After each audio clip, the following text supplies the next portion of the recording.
So a huge percentage, 97% of the most bullied boys, violent fantasies in adulthood.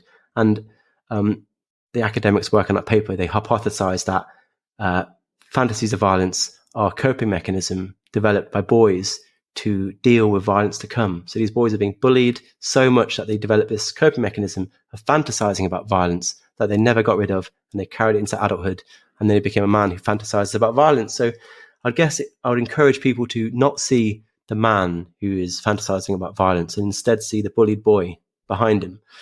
And suddenly you can start to get a bit more compassion for that man. And you don't even necessarily need to have compassion.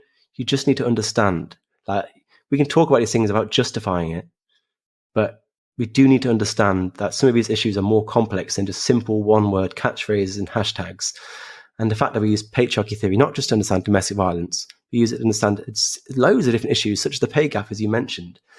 And it's not good enough. I always think of it as like trying to explain complex societal issues with the same one-word answer is like trying to fix a really meticulous watch with a sledgehammer.